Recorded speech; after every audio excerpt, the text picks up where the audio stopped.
And this presentation is about biological entanglement and new technology, what we have been developing last 7 years.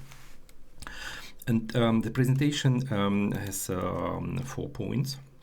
So the first 2 of them are introduction and overview of state of the art in this field. And the key point of this presentation, so I will address 2 points, the cognitive targeting problem and non-classical cerebral mediator. They have different names. I will show this later. And also a reinterpretation of already conducted experiments between 2019 and 2024. So, I would like to start with some little bit unusual introduction. And here is a point is how low-level structure and molecular level can dramatically change computational architecture in the brain and all these macroscopic structures. Here as an example is octopuses. You know, there's a beautiful creature, underwater creature. They are champions in solving cognitive tasks. Between non-mammals, you know, they are easily solve complex labyrinth tasks. They can, for instance, mimic very complex underground surfaces with their skin. And sometimes the explanation is on this beautiful capabilities is that they have 9 brains.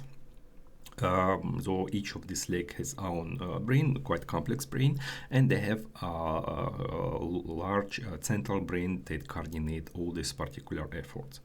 And if we consider this from computational point of view, distributed information processing is to some extent demanding. Because you need to synchronize multiple processes to perform, to some extent, really complex synchronization of different processes. And the question is why? Why evolution followed that way? And it seems the answer is quite, understandable. And the reason is in neurons at the molecular level, all mammals have so-called myelin sheets. As a covering structure here in the brain. It's just a few layers of cell membranes, but it seems that cephalopods, they do not have this myelin covers and the axons. And the point is that if we consider, for instance, brains with myelin and without myelins, with myelins, they have about 100 times more faster information processing and generally speed of signal transmission in the axons. And this is explain why evolution took this way. Because they do not have a small molecular level of this myelin. Information processing is slower, and you see evolution to completely different way of development, and also prefer in this case distributed information processing. And now this example, just think about more complex mechanisms, for instance, the quantum level, what we have in the brain, and how these evolve through evolutionary processes, evolve in our brain and our consciousness. And to extend this point with myelin, publication in 24 explore this structure because it was not really understandable why, there's a few layers of this myelin in the cell membrane, why it speed up so dramatically information signal transmission speed. And it seems that myelin, from molecular point of view, represent a long sequence of the molecules with a ion transfer channel. Here exactly, so information processing here take quantum entanglement. So all these elementary calcium ion channels, they can be represented by an oscillator. It's a Morse oscillator used for depicting chemical bonds. And then idea is rather simple. All these small oscillators, they become very fast synchronized through quantum entanglement, this photon-based quantum entanglement. And this exactly explains why they are so fast for signal processing. And it seems this citation from this paper, though it's not only include non-local correlation, but offer a mechanism for over-distance synchronization. So, and here is important, it's not only over-distance synchronization in one neuron, but between different neurons or external mechanisms as well. This possible. And at this point, I would like to a little bit overview different already known quantum mechanisms in the brain. For instance, we know one of the oldest models is Hammer-Penrose model, currently about 30-35 years. So here is the main point, all the small oscillator in the microtubules. They are related to wave function. They, let's say, synchronously performing information processing at different level, as they call this mechanism orchestration. And then through this orchestration, we can achieve a beautiful synchronization of different processes in the mind. Another one is a Fisher model. More recent one published in 2015, so about 10 years ago. And here, also this model is about spin processing in phosphor molecules, the Posner molecules. And the spins, they can be synchronized through entanglement in different region of neuronal network. So in this synaptic, for instance, as it is docking station, docking positions. And so in this way, this information processing include quantum subsystem. Generally, I took overview from also really recent one as from 23 and 24. It seems we have something like 5 different spin-based mechanisms in the brain. They not only, related to information processing, we have long and short distance, memory. We have, for instance, things like photosynthesis and similar. And so generally, there's about 5 different groups. What is common in all different this mechanism? Common is all these processes, they in many cases are represented by oscillators, which have this entanglement path for synchronization. So we can think them of, for instance, 2 particles, or 2 mechanical oscillators, or electrochemical or optical oscillators, something like physical implementation. And they are connected through, in many cases, photon-based mechanism. So that just, for instance, exchange photons, and photons make this synchronization and entanglement of these particles. Then, though we have more or less some analogies what we explored before, sort of, for instance, mechanical oscillator or network of different mechanical oscillator with springs. So, and in this way, we can model and investigate the whole process like synchronization of quantum couplet oscillators. This common approach. We also done this in this way, and for instance here we took here instead of quantum, for instance particle or spins, we took electrochemical system that also have spin-based processing, and conducted some investigation of this process. So here there is setup. We used well-known reaction with dissolving of CO2 and O2. They produce ionic products, and in this way we can explore them with electrochemical impedance spectroscopy or nuclear magnetic resonance tomography.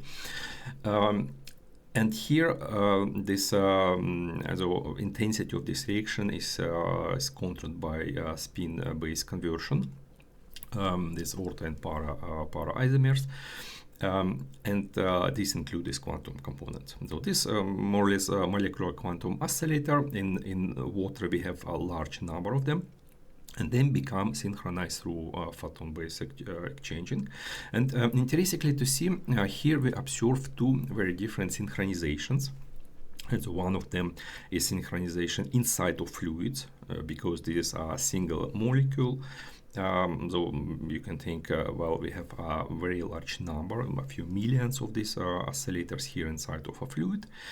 It's so working the way you have here one of these curves, this with electrochemical noise, and then at one point you see more ionic products. It means that many oscillators inside of one fluid become synchronized through this entanglement mechanism, and we see this as more, let's say, they produce collectively more ionic product, and we detect it. But there is another mechanism that appears in the synchronization between these different containers. It means it's not only a synchronization of containers in fluid, but also between fluids.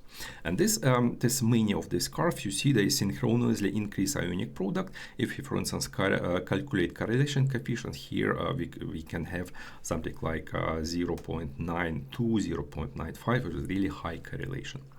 One thing what we up to now cannot really explain is the fact, in the paper we discussed this point. We, for instance, we discussed with Maria, with our colleagues, and one of idea is the point is that if all these oscillators are in one of these thermoinsulating containers, we have something like 5 times more synchronization events.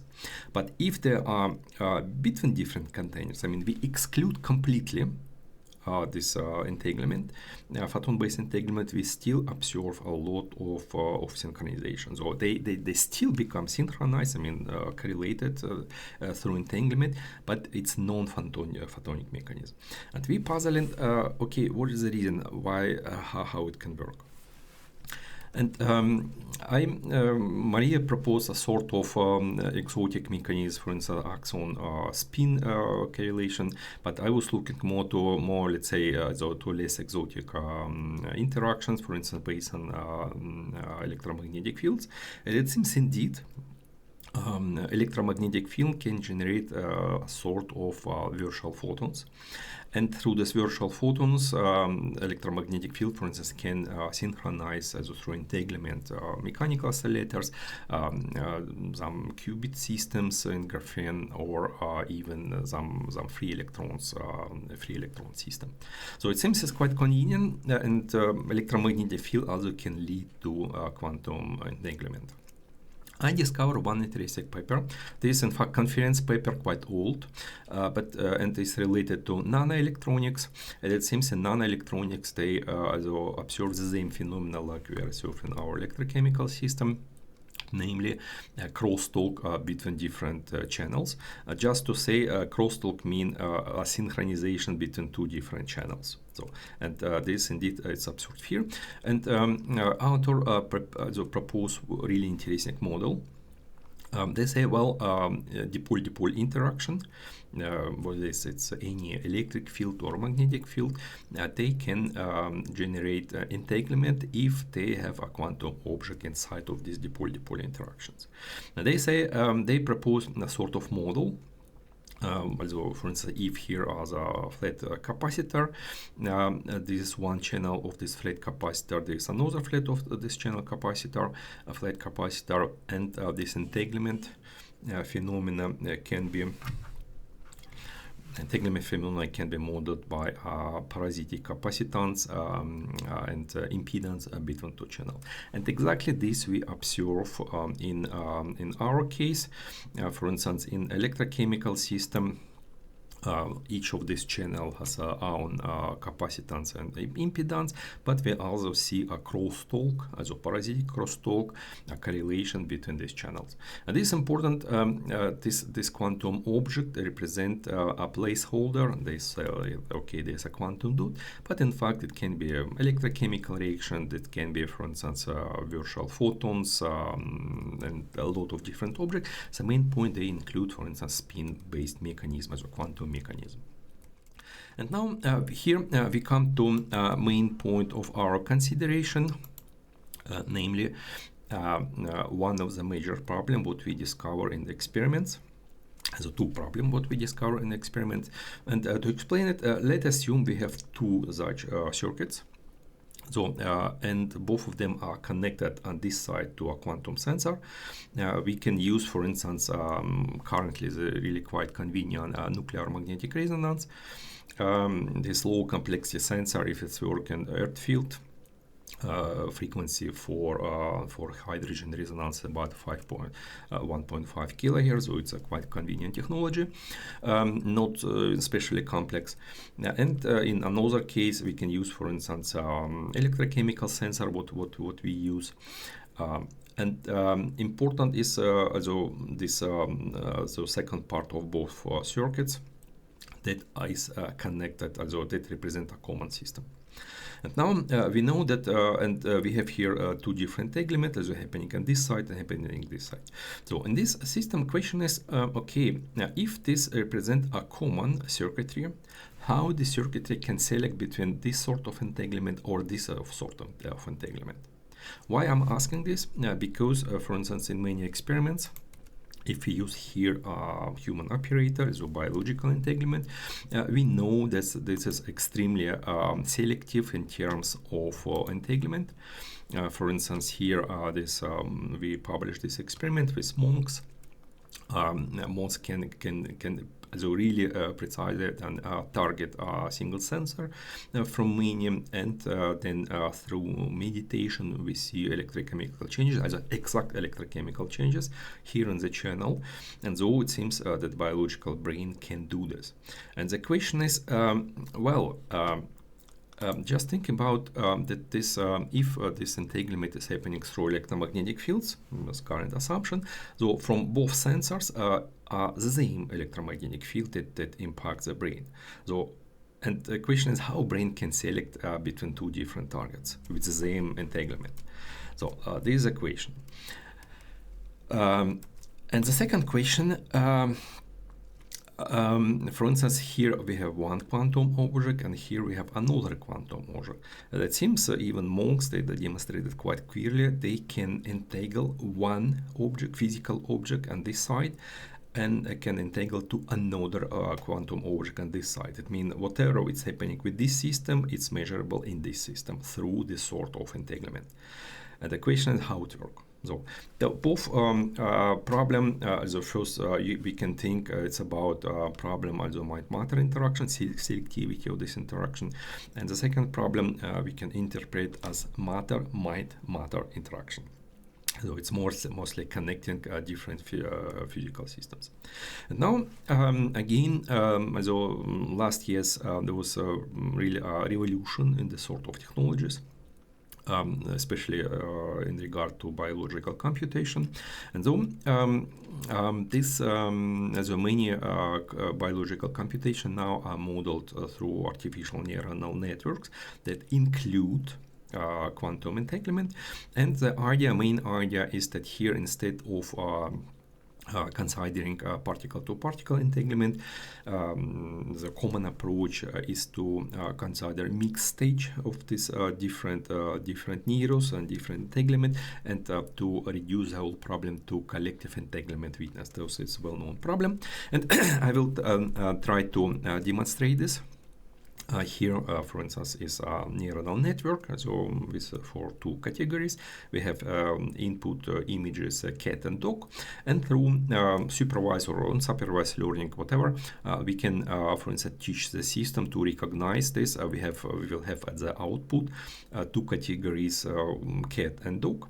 And now, if you think there is a brain.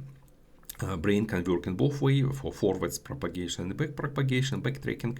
And in the backtracking, each of this mental category, cat and dog, will generate a specific activation pattern of this neuron. Important. It's not activation pattern like a sequence of different neurons. All neurons participate in the information processing. So it means we will have different matrices, activation matrices of this network for each of this mental category. If we now transform from this problem to collective entanglement business, we have here different quantum stage of spin system, and so each of this mental category produce a different mixed state of this system. And so point is that each of this mental category we have in the brain that start different density matrix of this spin stage of the system. And so as much as we, for instance, focus on cat or focus on dog, we will generate different density matrices in our brain system. And so if we, for instance, and this is really a nice introduction because this change understanding how, let's say, these biological selectivities work. It's working the way, for instance, again, we have these two systems. We have a common entanglement here through, for instance, the same electromagnetic fields. And now, if we focus in the brain to, for instance, category 1, here we generate density matrix, and this density matrix have entanglement, for instance, with this object. And if we, for instance, focus mentally on this object, we could have the entanglement to this object. Just selectivity, biological selectivity, is a feature of our brain. And this really is something what belong to biological systems. Because of structure of this neuronal network, and through just focusing, we can generate these different density maxes, and so let's call it connect to this system or another system. And the question is, if we, for instance, do not clearly focus, so this density matrix is not, again, not clear, and we do not achieve a good entanglement to this object. So this explains why basically this clear focusing and mental concentration is so important, because otherwise we do not achieve this high degree of purity, let's say, for this or another entanglement. So this more or less answer to the first question. And now the answer to the next question: is this possible really to have a sort of connectivity between, for instance, this category as a scheme of an object with a real object? And answer is yes. We considered this a couple of years ago with this nice publication. And here is important that, for instance, we could have not only a single entanglement, but we could have different, for instance, different fields, entanglement fields for one object and for another object. So it is important because this changes the problem completely. And we already discussed this. And these are the mediator, the classical or non-classical mediator.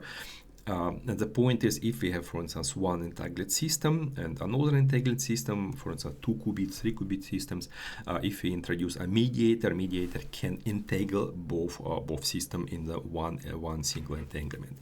This is a feature of quantum physics, quite well known, and this paper is absolutely genius paper. This introduce and demonstrate with MRI technology, with MRI scannings, and that a brain can have a non-classical mediator functionality and connect to system. So if we interpret it through in more common terminology, if we focus in one object and another object, in this way we can introduce an entanglement through density matrices between both objects. So this more or less some new understanding in the current technology, and I will now show, let's say, a reinterpretation of experiment what we already done in this terminology. A short introduction. This idea was we discussed it last probably 15 years on different consciousness problem and long distance experiment.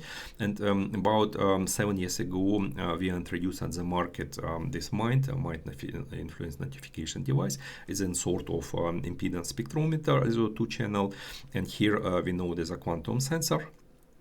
And this is sensitive to all this sort of entanglement, biological entanglement, long distance schemes. We also encourage to use EEG sensors to have a local feedback. So this is in short term MIND technology. Many different presentation, and now I will show 2 experiments what we conducted 2019 2024. In one experiment in this 2019, we use a quantum vector machine. What does it mean? We took multiple MIND systems, make them in the sort of a matrix, And each of these sensors, there are, like I say, two channel sensors. We put on one channel, for instance, some symbolic key, and in another channel we make a sort of object key for recognition. So we try to some extent mimic this digital system and very precise this vector machinery for image recognition, but formulated in the quantum way. So how we done this? I will show only two, let's say, setups. Also in one setups we use for feature key the different sort of tractors, and they, like I say, they was put in symbolic keys on these 8 devices. And as an input, the object key, we use an image of a real tractor.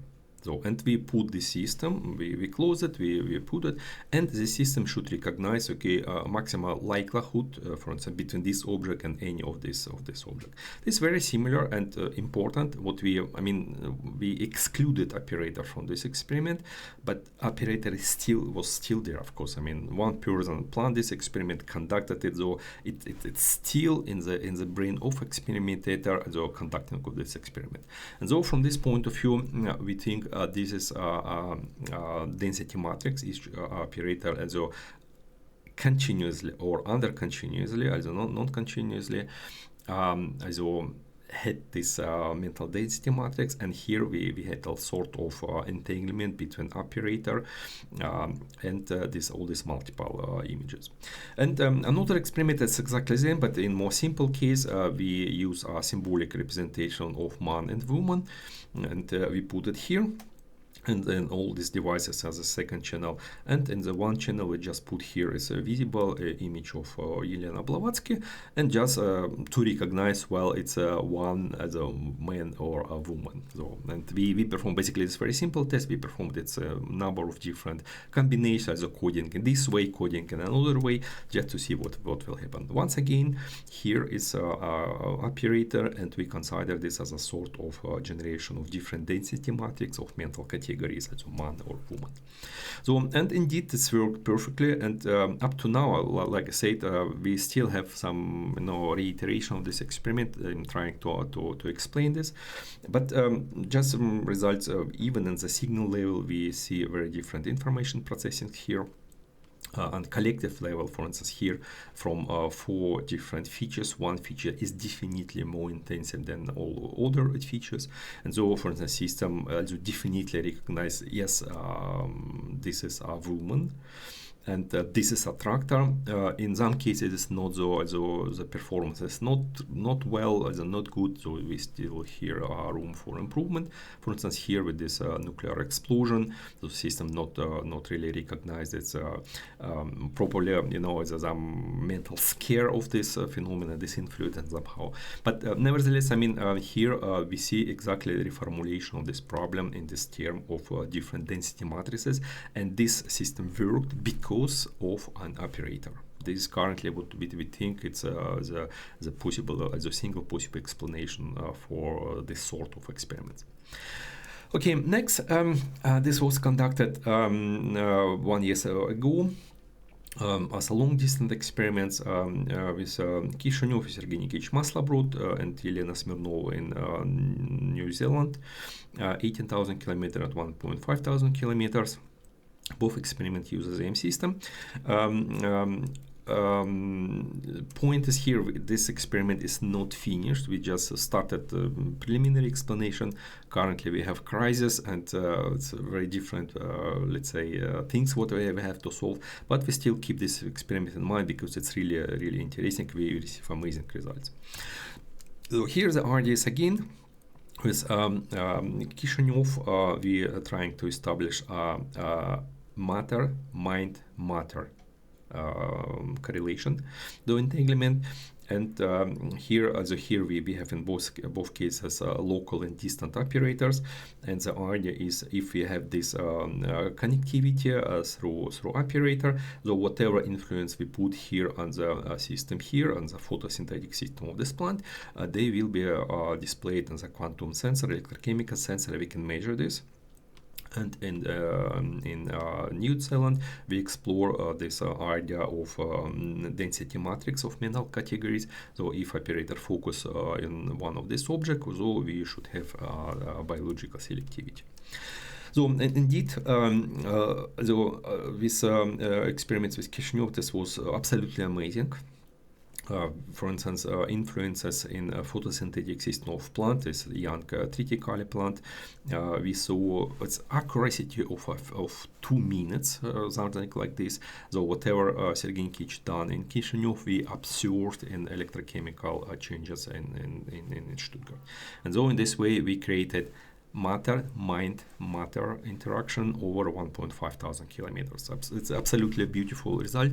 We should definitely repeat it. And the same way with New Zealand, we already have a number of presentations toward this. We saw definitely a correlation between visible plants and invisible plants that change also dramatically physiology of this plant system. So this more or less I'm finishing. Just to make a conclusion. This mind is about 7 years in the market. There's a really huge number of experiments, very reproducible. They explore 2 problems. The one, cognitive targeting through density matrices. And second one, as a non-classical cerebral mediators. We see confirmation for both hypotheses, and I think this can be explained in terms of mind-matter and matter-mind-matter interactions. So again, mind allows really training, and training is a key point. The more we do our training, the more clear density matrices we receive for mental categories, and the more evident result we receive for each of these experiments. Academic, so for the whole topic, academic level research is very, so what we observe now is a lot of this publication, and we experience a revolution in quantum technology. If, for instance, something like 10 years ago, there was a range of pseudo-scientific research, mental, whatever, now it's absolutely academic level research, it's for sure. Okay, connecting consciousness to external system, you see a lot of groups of researchers start to think about connecting brain to quantum computer. And currently we see that it will be not through invasive technologies like putting electrodes in the brain. Probably it will be through entanglement phenomena, something like neural oscillator, as coupling of neural oscillator in this non-invasive way. We see a lot of, let's say, work what do in this way. And finally, I really convinced that external quantum network that consists, for instance, of spin isomer here in the room, in our environment, and the Earth is highly possible.